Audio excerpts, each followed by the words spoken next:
সরকারি চাকরিজীবীদের বেতন ১০০ থেকে ১৪৭% বাড়ানোর সুপারিশ করেছে জাতীয় বেতন কমিশন। এতে ২০তম গ্রেডভুক্তদের বেতন ২০,০০০ টাকা এবং প্রথম গ্রেডের কর্মকর্তাদের বেতন ১,৬০,০০০ টাকা করার সুপারিশ করা হয়েছে।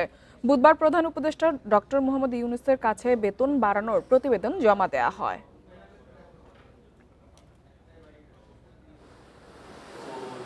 উচ্চ মূল্যস্ফীতির কারণে আওয়ামী লীগ সরকারের শেষ ২ বছরের ধারাবাহিকতায় চলতি অর্থবছরেও চাকরিজীবীদের বিশেষ প্রণোদনা দেয় বর্তমান সরকার। তবে এবার বেতনও বাড়ছে সরকারি চাকরিজীবীদের।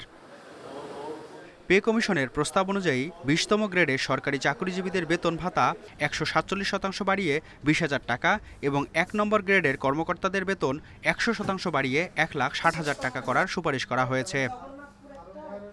এছাড়া নতুন বেতন কাঠামোয় চাকরিজীবীদের বার্ষিক ইনক্রিমেন্টের মূল বেতনের ৫% রাখার সুপারিশ করা হয়েছে। বর্তমান বেতন কাঠামোতেও একই হারে ইনক্রিমেন্ট দেওয়ার বিধান রয়েছে। তবে বৈশাখী ভাতা ২০% থেকে বাড়িয়ে ৫০% করার প্রস্তাব করা হয়েছে। খুব প্র্যাকটিক্যাল ওয়েতে যতটুকু ফিজেবল সম্ভাব্য আর ম্যাক্সিমাম যতটুকু সে করা যায়, আমাদের রিসোর্স কনস্ট্রেন্টের ব্যাপারে আরও অনেক ব্যাপার আছে, প্রাইভেট সেক্টরের ব্যাপারটা দেখতে হয়। দেখে উনি বলেন যে মোটামুটি সবাই সন্তুষ্ট হবে। সরকারি চাকরিজীবীদের পাশাপাশি পেনশনভোগীদের পেনশনের হারও বাড়ছে। মাসে ২০,০০০ টাকার কম পান এমন পেনশনভোগীদের পেনশন বাড়ছে ১০০%-এর মতো।